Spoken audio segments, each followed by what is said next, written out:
ഒരുവൻ വയലിൽ നല്ല വിത്ത് വിതയ്ക്കുന്നതിനോട് സ്വർഗരാജ്യത്തിൽ തോന്നിക്കാം.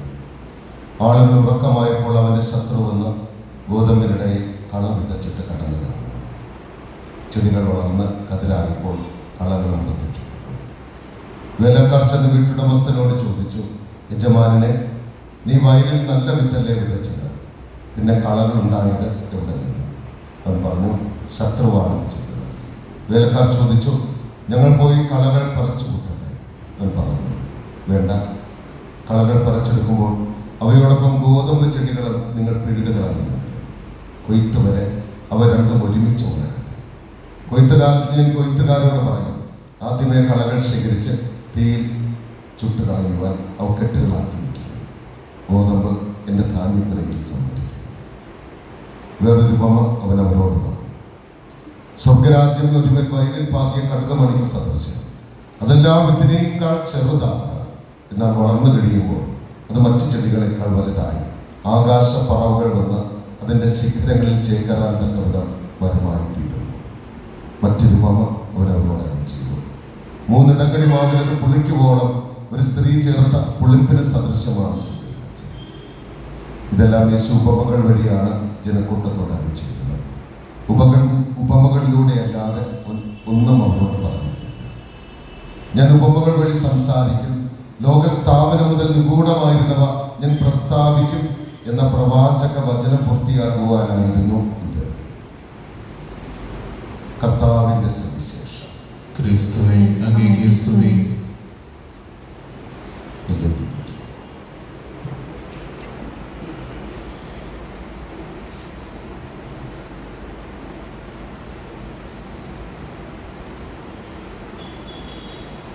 ഉന്നതമായ ഒരു പർവ്വതത്തിൽ ഞാനൊരു കൊമ്പ് നടും. അത് ദേവദായ പോലെ തഴച്ചു വളരുകയും ആ ശാഖകളിൽ ചിറകുള്ള പക്ഷികൾ വന്ന ചേക്കേറുകയും സകല ജാതികളും ആ വൃക്ഷത്തിൻ്റെ തണലിൽ അഭയം പ്രാപിക്കുകയും ചെയ്യും. എസെക്കിയേൽ 17:22 മുതൽ 23 വരെയുള്ള വാക്യം. പ്രഖണ്ഡ ജപമാലയുടെ സമാപനത്തിന് വിശുദ്ധ ബലിയർപ്പിക്കുവാനായി ചെന്നപ്പോൾ ബലിയർപ്പണം കഴിഞ്ഞ് പുറത്തു വന്ന നേതൃത്വം കൊടുത്തുകൊണ്ടിരുന്ന ചേട്ടൻ എന്നോട് വന്ന് പറഞ്ഞു, അച്ഛൻ എനിക്കൊരു ബന്ധനമുണ്ട്, അതിനുവേണ്ടി അച്ഛനൊന്ന് പ്രാർത്ഥിക്കണം. ഞാൻ ഈ അഖണ്ഡ ജപമാലയൊക്കെ നടത്തിക്കൊണ്ടിരുന്നിട്ടും ആ ബന്ധനത്തിൽ നിന്ന് പുറത്തു വരാൻ എനിക്ക് കഴിഞ്ഞിട്ടില്ല. ഞാൻ ചോദിച്ചു, എന്താണ് ബന്ധനമെന്ന് താങ്കൾ അർത്ഥമാക്കുന്നത്? എനിക്ക് ഇങ്ങനെ പ്രാർത്ഥിച്ചുകൊണ്ടൊക്കെ ഇരിക്കുമ്പോൾ ഒരുപാട് നന്മയുടെ കാര്യങ്ങൾ ചെയ്യണമെന്ന് ആഗ്രഹമുണ്ട്. പക്ഷെ പുറത്തിറങ്ങി കഴിയുമ്പോൾ അങ്ങനെ ഒന്നും ചെയ്യാനും കഴിയത്തില്ല. ആഗ്രഹിക്കാത്ത പല കാര്യങ്ങളും തിന്മകളും ഞാൻ ചെയ്തു പോകും. ബന്ധനമാണോ അച്ഛൻ? ബന്ധനമാണോ? നമ്മളൊക്കെ അങ്ങനെയുള്ള മനുഷ്യരല്ലേ? നമുക്കൊക്കെ നന്മകൾ ചെയ്യണമെന്ന് ആഗ്രഹമില്ലാത്തവരാണോ? അല്ല. നന്മകൾ ചെയ്യണമെന്ന് ആഗ്രഹമുണ്ടായിട്ടും നന്മകൾ ചെയ്യാതിരിക്കുന്ന, വിളയും കളയും ഒരുമിച്ച് ഹൃദയത്തിൽ സൂക്ഷിക്കുന്ന മനുഷ്യരാണ് നമ്മൾ.